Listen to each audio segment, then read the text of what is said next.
Ao vivo! Live da hora nona. Ih, rapaz. Ficou sujo, hein? Tcharam! Ficou limpo agora. Ao vivo é assim. Ao vivaço. Meu amigo Ismael. Fala, meu brother. Comment allez-vous? Fala francês também, Ismael? Fala, William. William Bolsoni. Olha no Instagram, William, rapaz. Que bênção, William. Acabei de orar pelos seus sogros. Mandei uma mensagem para Tati, tá bom? Estamos orando. Precisar de alguma coisa aí, é só falar. E aí, meu querido? Mas não falo nada de francês, né, velho? Não? Você tá me ouvindo bem? Tô sim. Não sei o Beleza. pessoal, não sei o pessoal, né? Mas eu tô te ouvindo bem. Fala, Kaique. Beleza, meu filho? E aí, Beleza. pastorzão, como é que tá? Tá em São Mateus?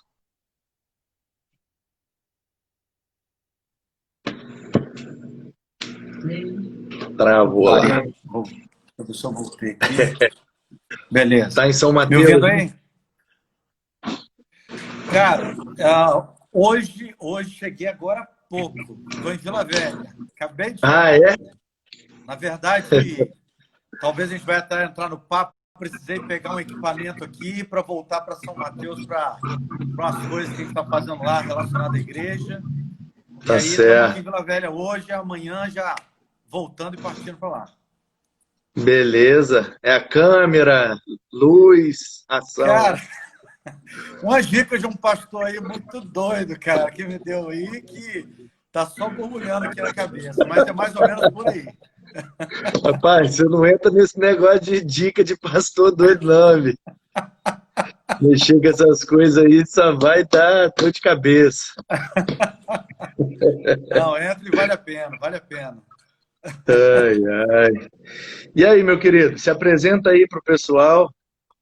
Essa live vai ficar salva no nosso IGTV. Muita gente tem assistido depois, então mesmo que Aham. ainda não tenha entrado a maioria aí, mas você já pode ir falando que vai ficar salvo. Pô, Manu, vamos lá. Primeiro, um prazerzão estar contigo aqui, uma alegria. Todo meu. Eu estou, né, como pastor, já no ministério, já indo para 16 anos esse ano, e aqui no Espírito Santo, um tempo também quase nesse sentido, uns 12 anos para 13 anos aí. E a gente foi uma luta que a gente passou muito grande pessoal e financeira, estrutural. Fiz seminário lá no Rio, na época eu morava em Campos. E aí, diante disso tudo, minha igreja sempre foi a segunda igreja batista de Campos, que você conhece bem.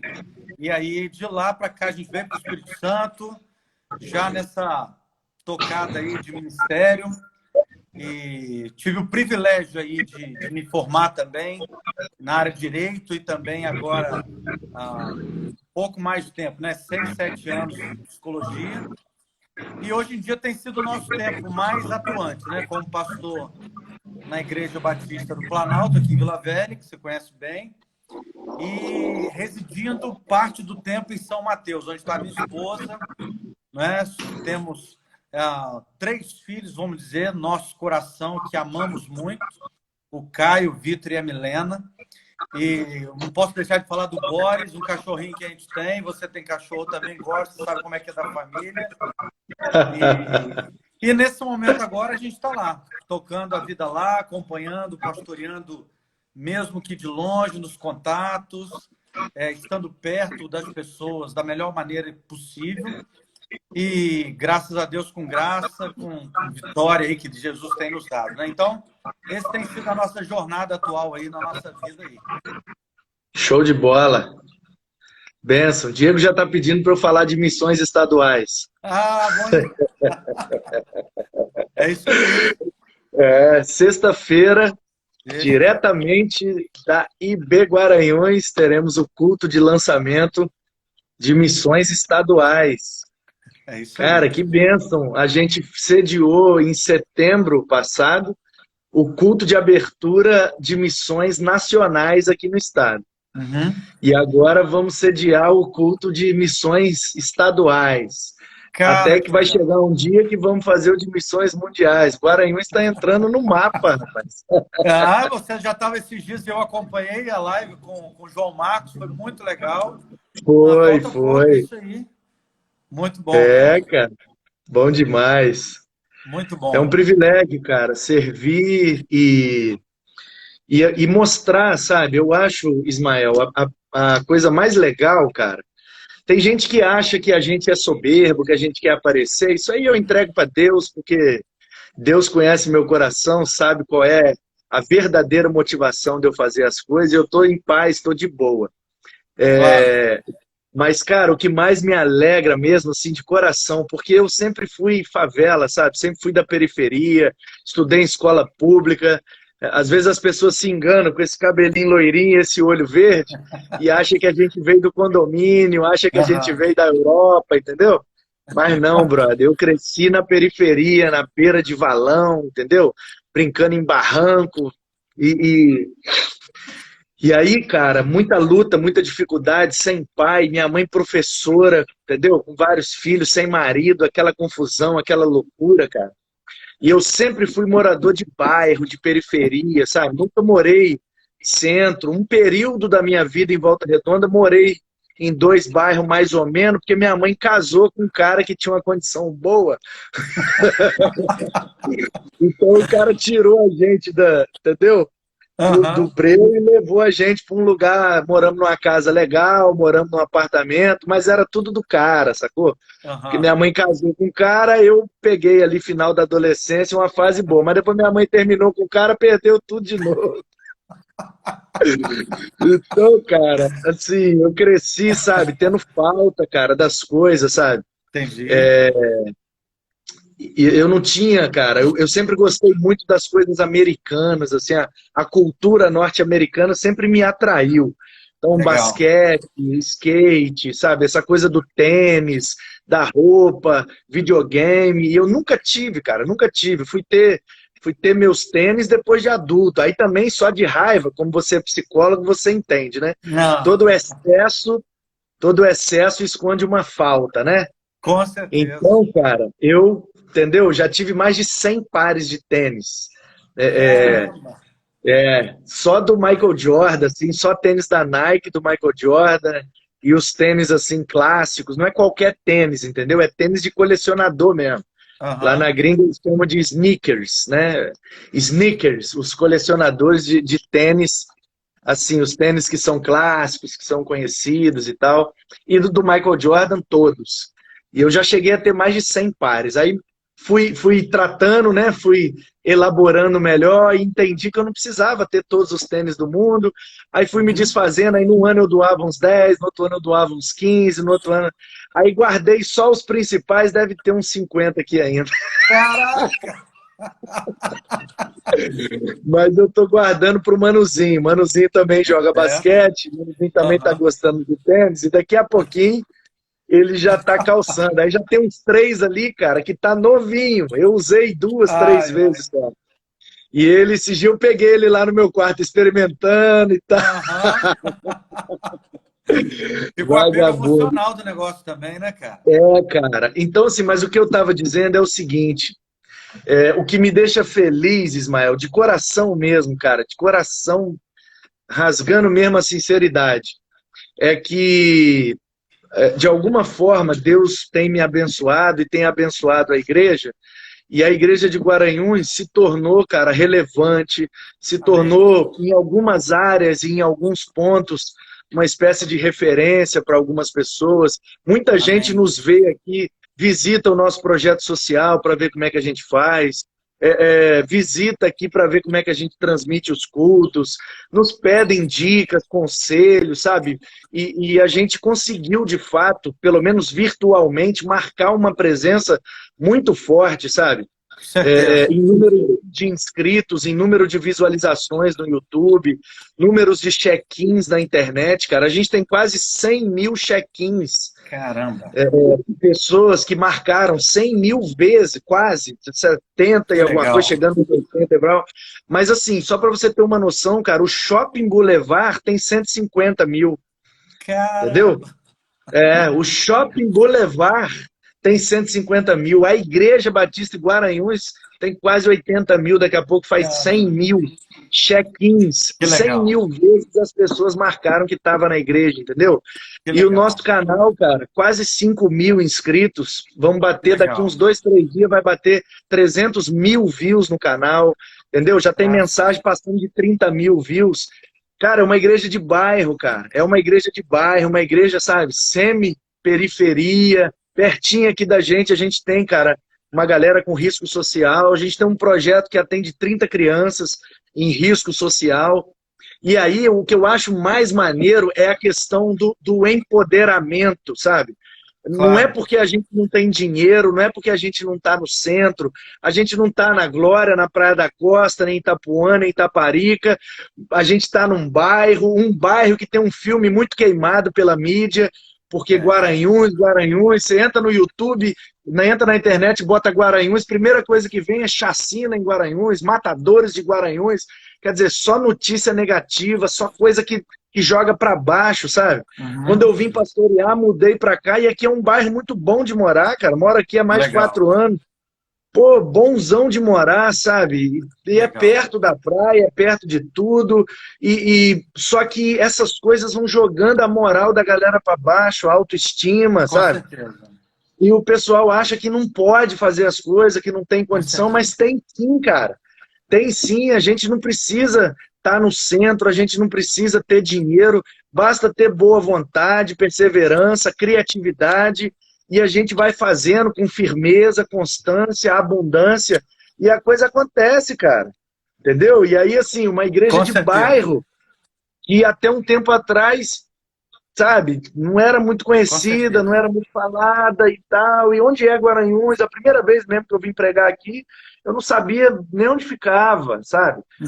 E aí, cara, hoje a gente tá aí na internet, o pessoal vem na igreja através da internet.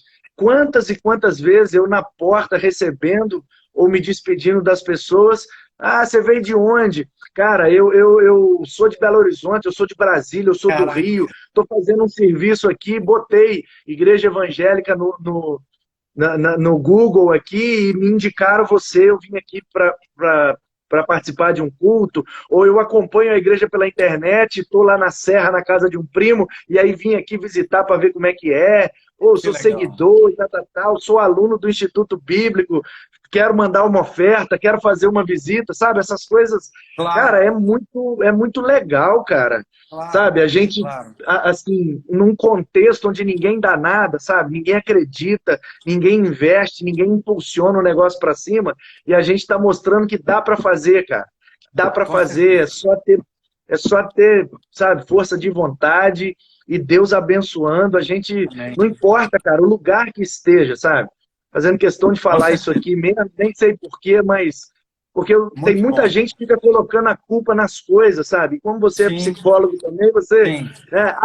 eu não posso porque eu moro num bairro que é ruim, eu não posso porque não sei o quê. Quando eu vim para cá, o pessoal que é de Guaranhuns e está assistindo aí vai se lembrar. As pessoas falavam assim, eu ia fazer visita, né? E visitando o pessoal, saber onde é que mora e tal... Ah, pastor, na Rua do Valão. Ah, tem a Rua do Valão, você entra assim, não sei o que e tal, Rua do Valão, Rua do Valão. Aí um dia eu falei, gente, vamos parar com esse negócio, cara. Que mané Rua do Valão, gente? Pelo amor de Deus, é a Avenida do Canal.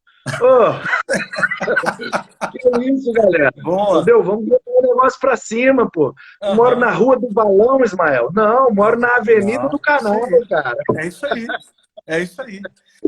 Sacou? Então, é uma questão de como a gente olha para a nossa realidade e usa o nosso potencial para emergir, sacou? E sair. O Abner colocou aí, ó, porque eu falei uma vez de púlpito. Falei, gente, isso não é um valão, o nome técnico disso é um aqueduto. Vocês Muito moram bom. na Avenida do Canal, Aqueduto do Rio Marinho. Que até é internacional o nome. É, cara. Sacou? Cara, e é uma coisa, é como a gente conhece, né, a verdade, no sentido de aquilo que o homem pensa sobre ele é o que ele é, né? Nós temos duas tendências, Manu, emocionalmente ou pessoalmente. A primeira é da vitimização e a segunda é da negação. Por que faz tanto sucesso alguns programas sensacionalistas de morte, tiroteio, pau quebrando? Exatamente porque é isso. É como se a gente gostasse internamente das notícias ruins. Por isso que isso dá Ibope. Esses jornais dão Ibope por isso. Porque esse mal, essa raiz do mal que a Bíblia vai falar que tem dentro de nós, né? E você falou uma coisa interessante aí, e eu me lembro, no iniciozinho desse processo de pandemia, você gravou uma mensagem muito legal, particularmente foi bacana para mim, eu vi que para outros pastores, que foi aquela ideia de que, olha, não importa como que você tem nas mãos, ou a estrutura que você tem, o mecanismo de comunicação que você tem, cara, pega e faz da melhor maneira possível. E eu ouço uma coisa que tem marcado, pelo menos a minha vida ministerial, que um pouco de serviço com amor fazem muita coisa. Mais do que o próprio dinheiro. Porque às vezes você pode ter dinheiro, mas não ter amor e não ter disponibilidade, né? Então, é muito legal ouvir e ver, porque eu vejo isso aí no trabalho que você desenvolve, conheço a igreja de Guaranhuns de perto, nesses trabalhos que você citou, e realmente é imprescindível, até porque uma das coisas que você já falou ultimamente, tem falado com os convidados, é que o mundo agora mudou, as coisas mudaram. Nosso meio de comunicação, de abordagem, o preparo que o seu aí teve que ajustar, o meu teve que começar. Então, assim, a verdade é o seguinte, quem está parado ainda, cara, ó, vamos agitar porque tem que começar, tem que acontecer, e como igreja, né? Não só pastores e líderes. Eu acho que isso aí a gente tem que ficar muito atento nesse tempo, né? Pelo É menos eu penso verdade, assim, é verdade. né? Eu gosto de um conceito, eu estudei administração, né? Trabalhei 10 anos gerenciando 3 empresas em Guarapari. Aliás, eu vim para o Espírito Santo a trabalho. Eu não vim por causa de igreja, não vim por causa de ministério, nem era pastor, nem nada. E morei 10 anos em Guarapari, eu vim com uma proposta de trabalho. Então, eu estudei administração, gerenciei 3 empresas por 10 anos, carteira assinada, batendo ponta e tal. E foi Caramba. muito bom, cara. Foi muito bom, aprendi demais. Eu com 22 anos, cara. Com 22 Nossa. anos, eu assumi a gerência. Eu cheguei com 21 para 22, passei quase um ano me inteirando da situação, aprendendo tudo, e o meu patrão foi muito sagaz comigo, uma coisa meio que de filme mesmo, assim, eu achei muito legal. Ele falou, cara, você vai passar em todos os lugares da empresa, porque ele tinha a ideia de ir para a Europa, entendeu? Porque Nossa. tinha cidadania italiana e tal, queria levar os filhos para estudar na Europa, então, assim, ele meio que investiu em mim e me formou para eu cuidar dos negócios e só mandar o lucro para ele, e ele ia viver lá na Europa, e eu tomei conta aqui do negócio por um bom tempo, e ele fez uma viagem de 3 meses, depois de quase 6 meses, e eu segurei a onda e tudo, então assim, e ele fez eu passar, cara, era uma construtora e uma imobiliária. Então ele me fez, cara, ele me fez trabalhar no lavador, lavei carro, ele me fez trabalhar na conveniência, ele me fez trabalhar na pista, abastecendo carro, fechando caixa, indo na obra, fazendo apontamento e tal, lidando com peão, mexendo com servente, trabalhando dia de sábado para ajudar a bater material na obra. E aí eu fui, passei um ano, cara, um ano, dirigindo para ele, buscando carro em Cachoeiro, buscando carro em São Mateus, Colatina, que ele vendia apartamento, trocava nos carros, tinha que buscar o carro.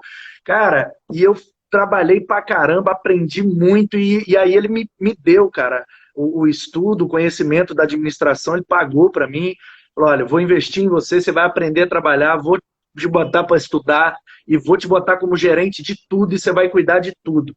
E eu, com 22 anos, assumi a gerência, cara, e trabalhei até os 30, quase 31, e foi, assim, muito, muito, muito bom. E tem uma máxima da administração, um axioma, na verdade, de gestão financeira, eu fiz um curso também, que é o seguinte, se você não está crescendo, você está diminuindo. Se você não está aumentando, entendeu? Você está diminuindo, cara. Ou você está crescendo ou você está diminuindo. Não existe estar parado. Porque, por exemplo, R$ 1.000 hoje, eu tenho R$ 1.000. Ah, eu vou guardar esses R$ 1.000 para daqui a 5 anos. Ah, eu vou deixar ele parado. Não, ele não vai ficar parado, ele vai diminuir. Porque daqui a 5 anos, o poder de compra de R$ 1.000 vai ser menor do que o de hoje. Então, a máxima é o seguinte, ou você está crescendo ou você está diminuindo. Não tem para onde correr, cara. Então, cara, é nesse sentido que eu olho, sabe, para a vida cristã, para o ministério, para a igreja. Assim, cara, a gente precisa ganhar mais pessoas, eu tenho que batizar mais gente. E não é pelo número, entendeu? Número pelo número, para bater no peito e dizer batizei X, batizei Y. Não, é porque eu não posso ficar parado, cara. Pedra parada cria limo, entendeu? E aí, cara, eu preciso estar em movimento, eu preciso ter uma meta, eu preciso ter um objetivo, eu preciso bater em algum lugar e ter aquela sensação de conseguir, ou mesmo que não conseguiu, mas aquela sensação de cansaço por ter tentado, sabe? E aí dorme uma noite de sono, come uma comida boa, descansa e depois volta para chegar no lugar que quer. Cara, e eu fui atleta profissional, né, durante alguns anos, então assim, eu uso de tudo, cara. Eu uso de tudo. Esses dias um pastor lá do Rio na live comigo, ele me perguntou, se você pudesse apagar alguma página da sua história, qual que você apagaria? Eu falei com ele, cara, eu não apagaria nada. Não apagaria nada, absolutamente nada. Todas as besteiras que eu fiz, todos os lugares ruins que eu andei, sabe? Porque, por exemplo, essa coisa que eu tenho com a internet, com a mídia, de saber usar uma câmera, saber iluminar, saber, sabe, que precisa de uma luz de recorte, que você tem que ter uma distância tal e pá. Isso tudo eu aprendi no skate, cara. Porque com os patrocinadores a gente tinha que filmar para fazer os comerciais, a gente tinha que tirar foto para as propagandas dos patrocinadores. E aí eu lidei com videomaker, lidei com iluminador, lidei com cameraman, lidei com fotógrafos, entendeu? Fotógrafo de moda, fotógrafo de skate, lidei com gente da rua, com bandido, travesti, prostituta, Vale do Anhangabaú, Praça da Sé, mendiga, pra confusão, e a gente tendo que trabalhar, cara, fazer uma manobra para filmar, para sair numa propaganda por causa do patrocinador, e viajar, cara, conhecer o Brasil inteiro, conhecer outras culturas, cara, sabe? Isso vai agregando a gente que eu não tenho coragem, cara. Não tenho coragem. Quando eu fui para São Paulo, era para eu ter ido para o seminário. A minha igreja, e principalmente o meu pastor, ficou muito frustrado comigo. Porque ele viu o meu potencial e eu era rato de igreja. E aí, cara, ele ficou frustrado, porque ao invés de eu ir para o seminário, eu fui para São Paulo andar de skate. E às vezes eu penso assim, poxa, se eu tivesse ido para o seminário, agora eu já estava com 15 anos de ministério, 18 anos de ministério. Mas, cara, eu não teria a vivência, entendeu? Eu não teria aprendido um monte de coisa que eu aprendi. Talvez não saberia respeitar, porque quando você está na rua, cara, andando de skate e andando, sabe, em periferia, favela, lidando com gente, você aprende a entrar, sair, deixar as portas abertas, respeitar. Isso tudo eu aprendi no skate, então, cara, eu não apago página nenhuma. Eu acho que tudo serve.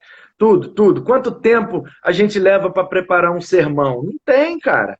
Entendeu? Assim, vou pegar aqui 10 minutos. Não é 10 minutos, Ismael. Porque se eu vou contar uma história da minha infância, que aconteceu há 30 anos atrás, então eu demorei 30 anos para fazer esse sermão. Porque eu precisei desses 30 anos para elaborar aquela história, para ela fazer sentido hoje. Então, é a vida, cara. É a vida. E a sua experiência, a conectividade da sua experiência em errar, em aprender. Eu muitas vezes vejo o contexto da nossa sociedade, Manu, muito frágil. Ou não sei se eu percebo uma interlocução de uma geração que não aprendeu a errar, ou era impedido de errar. A gente aprende sempre só acertar. Mas, cara, errar também faz parte. Por isso que a gente vê hoje dezenas de pessoas com uma carga de uma culpa exacerbada, de algo que já passou. Tem gente que tem tido dificuldade de encontrar e entender uma coisa que você gosta muito, eu vejo nos seus vídeos, paz é graça, falar sobre essa graça de Jesus. Tem gente que tem dificuldade de ver isso. Então, você está falando uma coisa que tem um sentido muito grande, que é errar faz parte desse aprendizado, faz parte desse conteúdo, faz parte desses elementos que compõem. A própria água tem H2O, tem as moléculas específicas de cada coisa, é uma coisa tão pura, mas tem uma conexão de mistura. Então, a vida é isso, essa mistura de errar, de acertar, de experiências boas e ruins. E por que eu estou falando isso? Eu acho que vem da sua conexão. Lidar com esse tempo hoje, com a questão de igreja, somos pastores, é saber que a gente tem que fazer uma leitura desse tempo adequada, sincera, coerente, correta, humana. Eu tenho certeza que quando você está fazendo essa conexão da sua vida lá fora, na sua época lá, do skate, da fama, das competições, cara, hoje você só não lida do mesmo jeito, mas você lida com pessoas. Você não lida da mesma maneira, mas você aplica tudo. Hoje você tem um feeling mais, quem é aquele cara, como é que ele é, a gente faz uma leitura, a gente compreende um pouco mais. Então, a nossa história, os erros, os acertos fazem parte dessa compreensão de ser igreja e liderar a igreja, principalmente hoje. Certeza disso. Cara, vou dar um exemplo para você, que aí talvez você pode até usar aí no futuro, contar de forma, sei lá, anônima e tal, só para extrair o princípio. Uma vez, cara, eu tenho a consciência plena, assim, que todos os caminhos que eu fiz, que tudo que até as coisas que deram errado, são muito benéficas, assim, são muito, muito boas para mim, sabe? Para os outros eu não sei, mas para mim são. E eu fui praticante de 2 esportes, cara, que me ensinaram desde criança. Eu comecei a jogar basquete com 9 anos de idade, no Mirim. Que o Mirim, naquela época, acho que era sub-12. Eu comecei com 9, eu era dos mais novos. Depois eu passei para o infantil, que era sub-15, e eu estava com 11. E aí eu fui para o juvenil, que era sub-17, e eu ainda tinha 14. Então, cara, eu aprendi a ter que lidar com dificuldade, porque eu estava sempre sendo desafiado por alguém melhor, maior, mais forte. E 2 esportes, cara, que você é obrigado a lidar com o erro. Um jogador de basquete e um skatista, ele não tem medo de errar. E ele sabe lidar tranquilamente com os erros, porque jogar basquete é lidar com erro, cara. Aquele aro, meu irmão, que mal cabe a bola e você tem que acertar de longe. É muito difícil, Ismael. É muito treino, cara. É muito erro até chegar a fazer o arremesso certo, entendeu? E o skate é a mesma coisa. Quando você começa... O negócio já tem a rodinha, não tem cinto, não tem nada que te prende, meu irmão. Você todo desequilibrado, errou, caiu, machuca, vai ralar, vai quebrar o braço, vai, entendeu? Quebrar dente, igual eu tenho os dentes tudo quebrado. Então, cara, você aprende a lidar com o erro e aprende a lidar com a dor, cara. Eu rompi tendão, ligamento, estourei joelho, tornozelo, tanto no basquete quanto no skate. São esportes, né? O skate é esporte radical e o basquete é esporte de contato. Machuca direto. Então, cara, assim, eu fui meio que treinado, sabe? Como Deus conduz as coisas. Eu fui treinado pelo basquete e pelo skate a lidar com o erro, com a frustração e com a dor. Quantas vezes eu joguei com dor? Quantos campeonatos eu corri com dor? Eu saía do aquecimento, ia lá na fisioterapia, o cara fazia uma infiltração, cara. Só quem já fez infiltração sabe a dor que é. Uma agulha desse tamanho, o cara enfia lá dentro, no seu ligamento, cara, e joga o remédio lá dentro, aquilo gela, amortece na hora, você não sente nada. Amarra uma tala, eles chamam de botinha, porque pega uma fita crepe e o cara passa 1 milhão de fita crepe no seu tornozelo, assim, brap, brap, brap, brap, e amarra uma atadura e você bota o tênis e a galera na arquibancada, e ninguém sabe, cara, a dor que você está sentindo, porque você precisa ganhar a premiação, porque você tem o patrocinador para dar conta, e senão o salário não cai no final do mês, sabe? Então, cara, aí hoje no ministério, e aconteceu uma situação muito engraçada, muito legal, assim. Um irmão, né, da igreja já mais antigo, daquela turma dos membros fundadores, idade para ser meu pai e tal. E aí chegou para mim, eu estava num momento muito tenso, tomando algumas decisões, dando uma guinada na igreja para uma determinada área que eu gostaria, em termos de ministério e tal. E aí ele virou para mim e falou assim, pastor, por que você faz isso e faz aquilo e não sei o que, e tal, e lá, e você podia, né, pensar mais, não sei o que, aqueles conselhos daqueles irmãos mais velhos. E aí ele falou assim, é por isso que eu não quero participar de nada, nem de liderança, nem de nada, porque eu fico vendo aí você, sabe, você é jovem, cheio de energia e tal, e comete uns erros e tal, ele todo cheio de dedo para falar comigo. Aí eu bati nas costas dele e falei assim, ô meu irmão, eu tô só começando, rapaz. A hora de errar é agora mesmo, irmão, porque eu tô começando, eu vou deixar para errar quando eu estiver terminando? Não é tem como, meu querido. Joga na conta da minha inexperiência, joga na conta da minha pouca idade. Eu tenho 30 anos, cara, eu tenho 2, 3 anos de ministério. Você quer que eu seja como o pastor fulano, que já tem 40 anos de estrada? Não tem como, amigão. A hora de eu errar é agora mesmo. Porque se eu não errar agora, eu vou errar quando? Quando estiver terminando? Não, quando eu estiver terminando, eu vou acertar muito mais. Então, assim, eu não tenho a menor dificuldade, sabe? Cara, errei, qual o problema? Porque eu errei muitas vezes na frente de um monte de gente, cara. Lance livre, só você e o Aro, aquele negócio desse tamanhozinho, arquibancada do time adversário, xingando e gritando, você, a bola, e aquela tensão, se você errar, seu time perde, e você, pá, e errou, velho.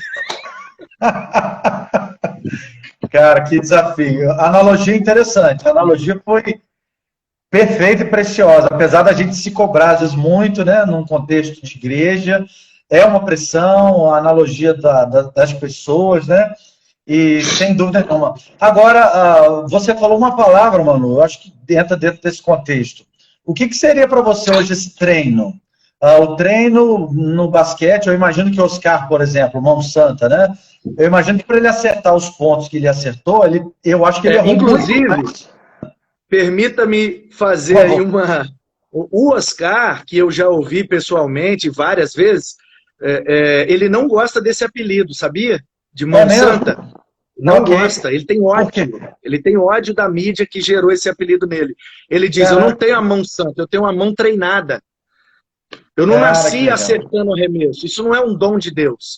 Eu cheguei mais cedo no ginásio por anos. Eu saí mais tarde do ginásio por anos para poder acertar o arremesso. Não vem dizer que minha mão é santa, porque não é. Minha mão é treinada. Perfeito. É aí que entra a questão, né, do cara consciente do que ele chegou, como chegou, o que fez para isso, né? Mas a analogia com ele aí, eu imagino que o quanto ele acertou, ele errou muito mais do que acertou. Porque eu não sei qual a média aí, mas para cada acerto, qual a média de erros que existem, né? Não só no jogo, mas no chegar antes, a ideia aí que a gente tem de alguns jogadores de futebol, etc. Mas aí, dentro dessa analogia para você, como é que essa questão, o que seria o treino dentro desse contexto, ministério e essas coisas novas que estão aparecendo, a mídia, a rede social, como é que você vê isso para você? Então, para mim é o seguinte, o treino, porque eu encaro o ministério como esporte, sinceramente. É sério, eu pratiquei esporte numa categoria que quem mexe com esporte denomina de alto rendimento. Existe o esporte amador, existe o esporte para lazer, para hobby, e tem uma área do esporte que é chamada de alto rendimento, que é o esporte competição, que gera, entendeu? Que tem um dinheiro envolvido e tal. Então, geralmente é chamado, no popular, de esporte profissional. Mas quem trabalha não chama profissional, chama alto rendimento. Porque às vezes você não é profissional, mas você compete em nível de alto rendimento, entendeu? Então, por exemplo, esse pessoal que vai para a Olimpíada, pessoal que pratica esses esportes, que quase não tem competição, que quase não tem mídia, tipo esgrima, nado sincronizado, sabe? Ok. Tem só aquelas competições muito específicas, então eles não são profissionais, não é profissional, porque não tem um salário, só tem patrocinador na época do evento, entendeu? Ele ganha o Perfeito. dinheiro que vai bancar a passagem, a estadia, a alimentação, e aí o banco fulano de tal está enviando ele bancando tudo, ele usa lá o banco fulano de tal. Mas voltou da competição, acabou o banco fulano de Acabou. tal, amigo. Não vive daquilo, deu para entender? Então ainda é amador, mas não é por isso que deixou de ser alto rendimento, Uhum. percebe? Perfeito. Então, no basquete, embora eu nunca fui profissional no basquete, no skate eu cheguei a ser. Mas eu competia, desde 9 anos de idade, eu treinava, jogava no. Eu não batia pelada, entendeu? Não era brincadeira, era num time, cara. Tinha aquecimento, alongamento, com uniforme, com material para treino, com técnico, preparador físico, era um clube, tudo organizado e tal. Então, eu fui, desde 9 anos de idade, cara, estimulado a sempre melhorar. Sempre Uhum. melhorar, sempre melhorar. Melhorar, melhorar, melhorar. Como um nadador quer melhorar o seu tempo, como um corredor quer melhorar o tempo, como, entendeu? Uhum. E aí do basquete eu migrei para o skate. E aí no skate, Ismael, existe uma ética que não está escrita em lugar nenhum, não tem um documento escrito, mas todo skatista sabe que é o seguinte: você não pode mandar é a gíria, né? Você não pode Aham. executar a mesma manobra que uma pessoa deu num determinado lugar, entendeu? A idade era street, andar de skate na rua, né? Aham. Então, assim, se eu fosse num corrimão, tem uma escada ali com um corrimão. Primeira coisa que a gente perguntava é: quem já andou nesse corrimão? Andou aqui o fulano, ciclano, beltrano. Que manobra eles deram? Fulano deu rock slide, Beltrano deu board slide, ciclano deu um crooked grind. Pô, então eu Uhum. tenho que dar diferente. Eu não posso dar a mesma manobra que já foi dada no lugar, entendeu? É uma Entendi. ética. Então, assim, Entendi. ou eu faço manobra diferente no mesmo lugar, ou eu faço a mesma manobra num lugar diferente. Deu para Entendi. entender? Entendi. Então, a gente no skate é obrigado a se superar. Porque se eu sei uma determinada manobra, aí o fotógrafo me liga, porque é assim que funciona no meio, né?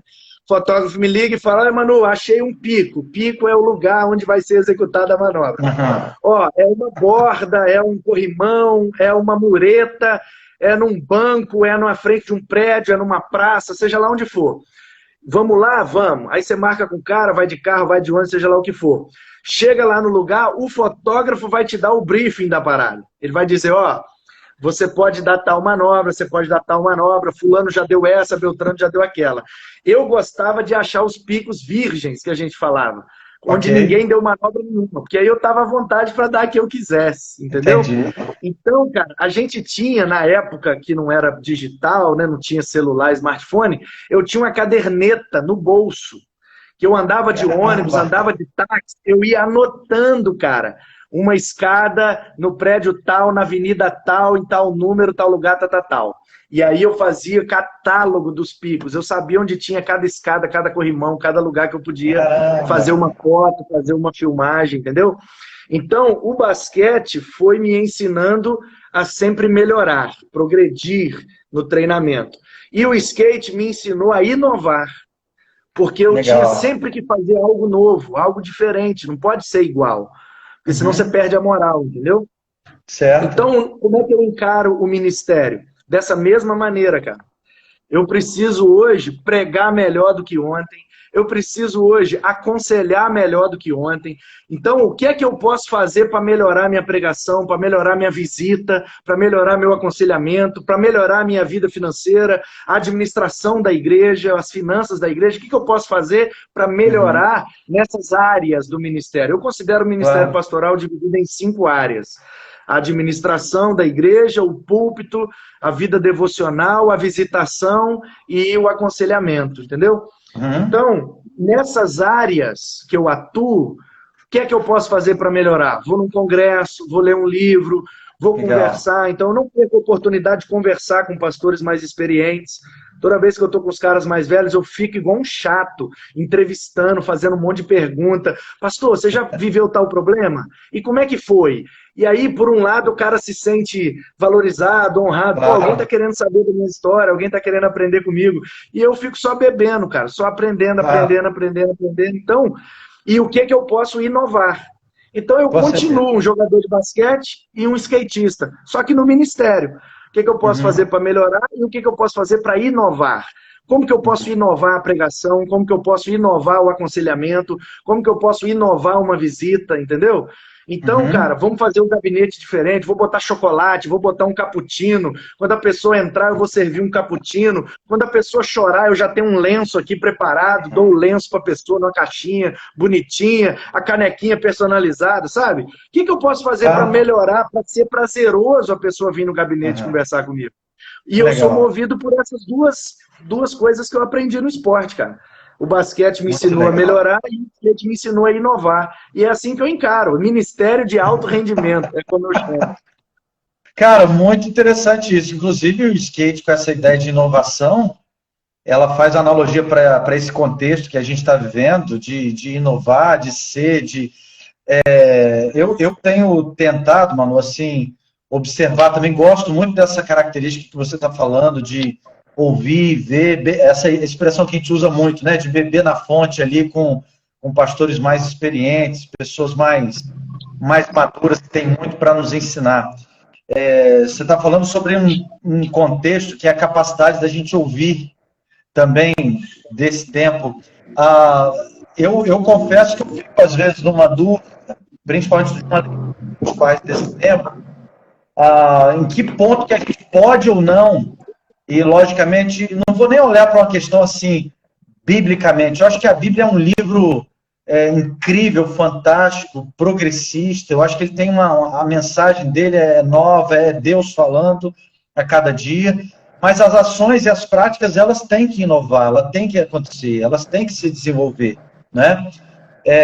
Paradigmas têm que ser quebrados, o ajuste disso tem que acontecer. Mas o limite de até que ponto a gente está acompanhando o que pode e o que não pode. Por exemplo, a gente trocou uma ideia há poucos dias atrás, e falando sobre isso, que você falou, inclusive, na live da convenção sobre tecnologia. E que há alguns anos atrás você já estava atento a esse tempo, atento às coisas que estavam acontecendo, e já estava lutando ali para ter um tutorial que não existia, lendo uma coisa, e hoje em dia está tudo muito mastigado. Como é que é hoje? Como é que você está vendo hoje no sentido de, cara, e aí, agora chegou todo mundo aqui, está todo mundo igualando, e agora, o que eu faço mais? O que é fonte nesse sentido, desse processo de inovação, que você deu exemplos aí, em especial, lógico, hoje, ao vivo, online. Eu confesso que o que eu tenho feito lá, eu estou me sentindo como que ter que fazer um programa de televisão. Hoje eu estou lembrando o que são alguns artistas que falavam, eu estava tantas horas gravando, bicho, te grava um negócio ali, você já está mais acostumado, você sai, parece que morto, né? É a sensação que eu tenho. Então, assim, não sei se é a mesma coisa com você, que negócio daquela luz intensa. Me fala um pouquinho disso aí, da sua experiência nisso aí. Cara, não é fácil mesmo não, cara, não é fácil. Você falar para uma câmera, você, sabe, fazer... Porque, cara, a gente no ministério... Alguém já disse aí um tempo atrás que o ministério pastoral é uma das profissões mais desgastantes que existe, né? Porque a gente é um pouco psicólogo, mesmo sem ser formado, a gente é um pouco psicólogo, a gente é um pouco psiquiatra, a gente é um pouco médico, a gente é um pouco motorista, porque a gente leva, a gente busca, sabe? A gente é um pouco administrador, a gente é um pouco professor, a gente é um pouco pai, a gente é um pouco sociólogo, assistente social, a gente é um pouco de tudo, e aí é muito desgastante. É verdade. E agora, com mais essa questão da tecnologia, a gente tem que ser palestrante, a gente tem que ser youtuber, a gente tem que ser iluminador, videomaker, editor, sabe? Design, porque a televisão tem uma equipe, Ismael. Eu participei da Malhação, cara, no ano de 2002, e eu era dublê de um dos atores. Na época que o esporte da Malhação era o skate, e aí tinha um menino moreninho, um de cabelo branco. Eu vi, tá? Só para saber, eu vi. Então, aí eu era o dublê do menino loirinho. E a gente ia, gravava, e tinha tudo, né? Figurino, maquiagem, e os diretores diziam pra gente o que fazer e tal. Cara, e eu achava incrível como eles... Duas coisas eu vi no Projac, duas coisas me impactaram. Primeiro, a quantidade de gente por trás da câmera, mano. Por isso que esse troço é caro, por isso que você botar 5 segundos de propaganda nesse negócio é o olho da cara, porque é muita gente, Ismael. A gente olha uma cena com 2 atores e tem 150 pessoas ali atrás para aqueles 2 atores fazerem aquela cena, entendeu? Tem um carpinteiro, tem um marceneiro, tem um eletricista, tem um motorista, tem o segurança, tem a maquiadora, iluminador, o fulano, cabo-meio, não sei o quê. Cara, é um negócio monstruoso, é muita gente.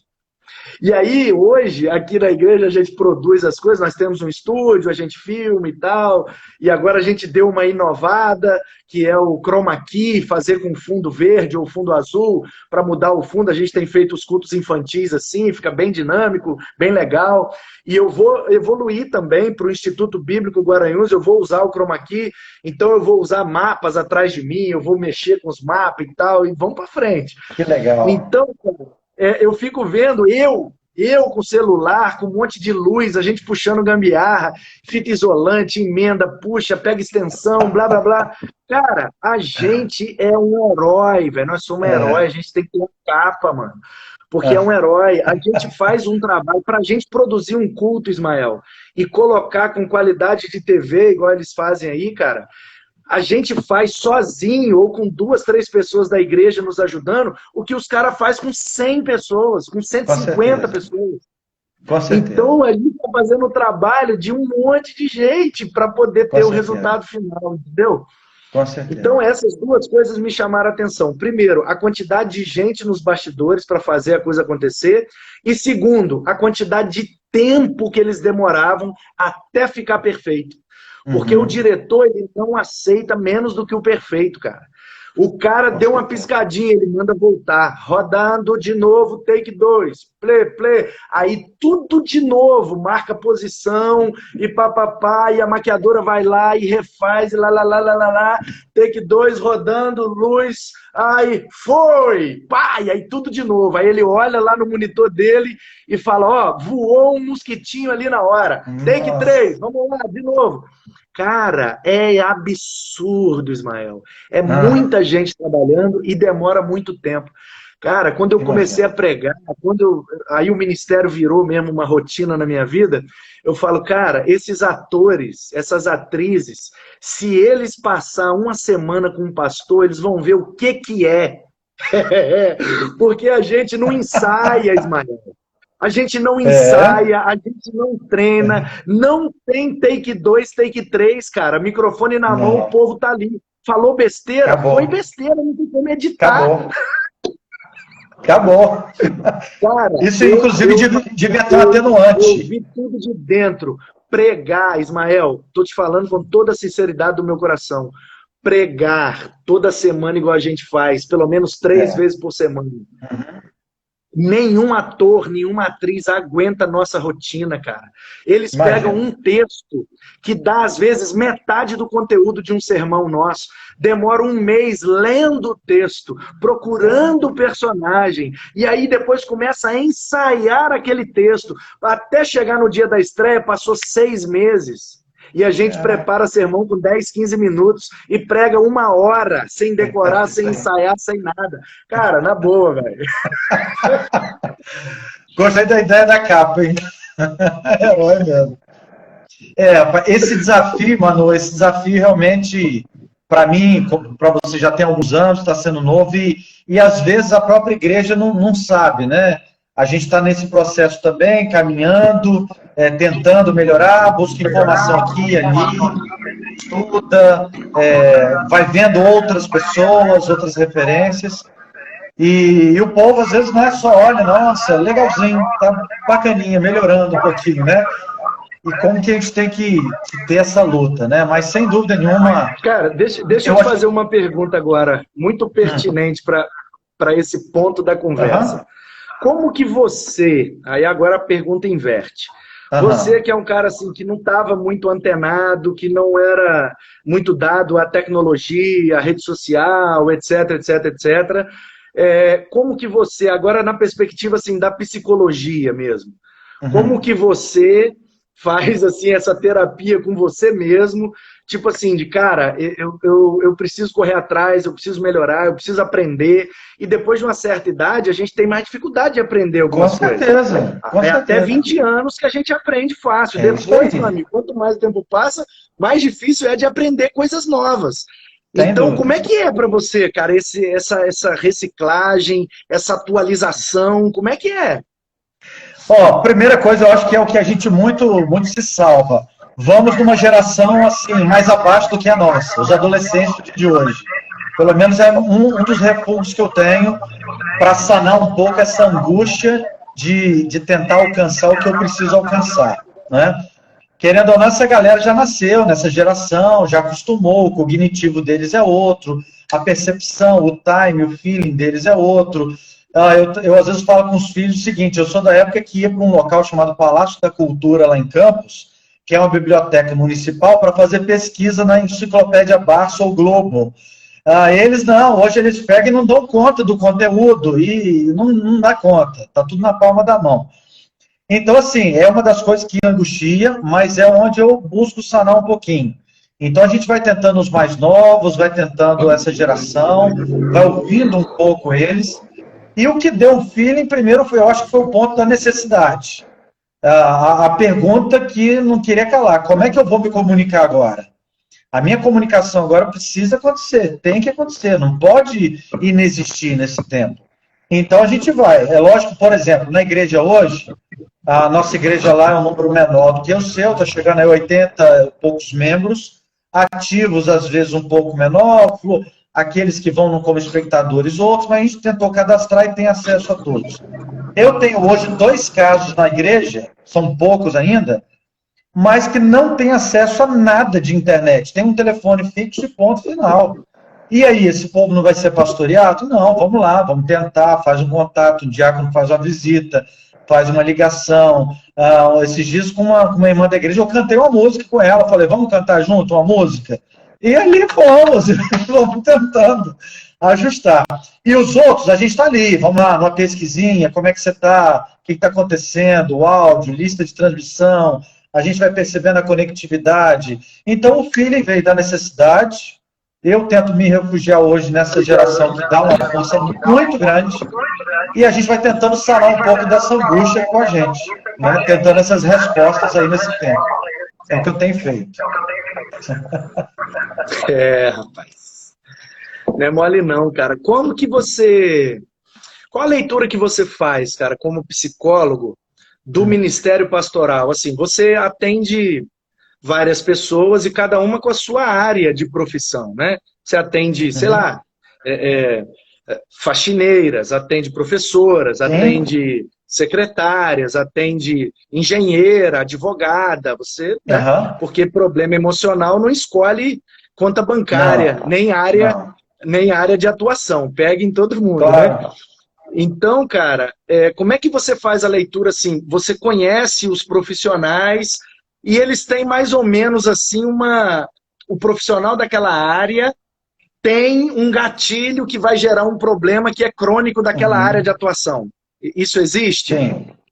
Sim, tipo, policiais têm uma tendência a ter problema nessa área. Médicos têm tal, professores, meio que, não é um padrão, não é uma conta, né, exata, mas uma coisa meio padrão.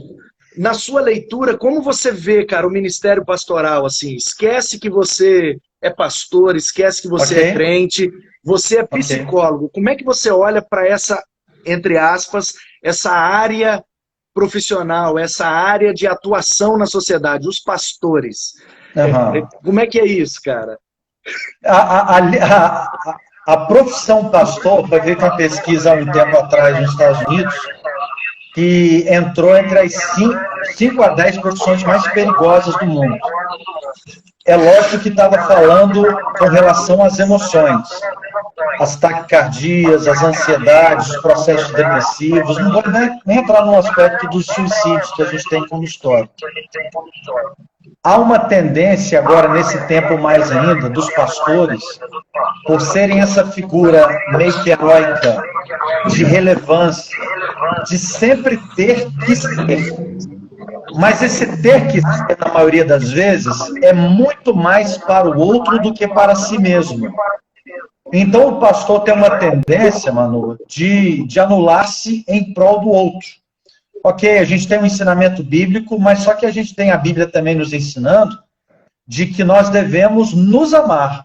O amor precisa começar em nós, por nós mesmos, para que a gente consiga ser alguém para alguém. Então, em meio a esse processo de profissão perigosa, de tensão na profissão, de querer ser algo, inclusive tem pastores, e alguns até que eu atendo, que tem uma tendência nesse tempo de ser um super pastor, ou então dos profissionais, de serem super profissionais. Eu tenho dito, não seja um super profissional ou pastor, seja um pastor possível, seja um médico possível, seja um terapeuta possível, e não um super. Você como super, seja um pai possível, uma mãe possível, um marido possível. Porque a gente vai com essa narrativa percebendo que temos limitações e precisamos respeitar essas limitações, né? Por que a gente tem visto nas famílias uma insuportabilidade tão grande dessa convivência? Primeiro, porque dentro da família a alma está desnudada. E segundo, porque realmente a gente tem ali uma tendência de querer ser esse mais. Então, é como eu tenho feito uma leitura bem resumida desse tempo que a gente está vivendo aí. Ismael, eu preciso agora te fazer uma pergunta, uma pergunta técnica. O bate-papo é muito bom, inclusive eu quero aproveitar que está gravando, que tem um monte de gente assistindo. Cara, é sempre muito bom conversar com você, cara, de coração. Obrigado. Assim, todas as vezes que eu tive oportunidade, seja um pouco tempo ou muito, de conversar com você, sempre foi muito agradável para mim, assim, eu sempre me senti, assim, livre, sabe? Pô, com esse cara eu posso falar qualquer coisa. Uma empatia, uma sensação de que você entende o que eu estou falando, sabe? É muito bom isso, cara. A gente já teve, assim, algumas conversas, umas mais superficiais, outras um pouco mais profundas, e para mim é sempre muito bom, cara. E aí a minha esposa até me chamou a atenção aqui, há uns minutos atrás, olha, deixa o convidado falar, meu filho. porque é sério, cara, é sério, verdade que eu vou falar. Eu sou muito tagarela, sou muito prolixo, falo mesmo. Mas nessas lives da Hora Nona, você tem acompanhado, eu quase não tenho falado. Eu jogo, vou deixando os caras falarem e tal, e vou fazendo perguntas. Cara, mas com você eu não consegui, porque você é um cara que eu olho assim e falo, pô, velho, agora é a hora de falar. Não sei o que é, muito legal isso, cara. Muito legal mesmo. Cara. Muito bom, cara. Eu queria ser assim, cara. Da mesma forma. Eu queria ser assim, porque eu sou o cara que as pessoas evitam. Principalmente quando se trata de algumas questões. Por causa do meu jeito de ser, o meu jeito de comportar. Esse meu, sabe, eu sou italiano, meio pai e tal. Eu não sou ruim. Mas, sabe, meu jeitão, as pessoas às vezes procuram minha esposa, as pessoas procuram outro, pede alguém para interceder. Eu tenho essa característica que eu acho ruim do ministério pastoral. O pastor tem que ser o cara que você pensa primeiro, né? Pô, vou falar com o meu pastor. Eu não tenho isso, cara, não tenho. Algumas pessoas, lógico, procuram e tudo, mas não é. Eu gostaria de ter isso e eu quero aprender isso com você, cara. Pô, e eu aprendo muito, Manu, com você. Obrigado, carinho. A recíproca é verdadeira, da conectividade, do desejo, do suporte que a gente se sente conversar contigo. Quero saber que é um prazer muito grande também, tantas as vezes que a gente teve como agora. Pode ter certeza disso. Então, diante desse fato, Tem uma turma boa acompanhando aí a gente, tem pastores que são estudantes de psicologia, tem turma aí da sua igreja, da minha, tem mais uma galera, e essa live vai ficar salva no nosso perfil aí no IGTV. Eu quero saber de você a possibilidade, porque a live vai acabar agora, porque o Instagram corta com 1 hora, né? Ok. Se a gente pode, eu posso encerrar e começar uma outra live, que eu queria te ouvir mais, entendeu? Tô contigo, vamos lá, sem problema. Vai ser Bora, uma alegria. vambora. Vamos? Benção. Então, pessoal, vocês que estão acompanhando aí, espera um minutinho, sai e entra de novo, a gente volta ao vivo daqui a pouco. Valeu! Valeu.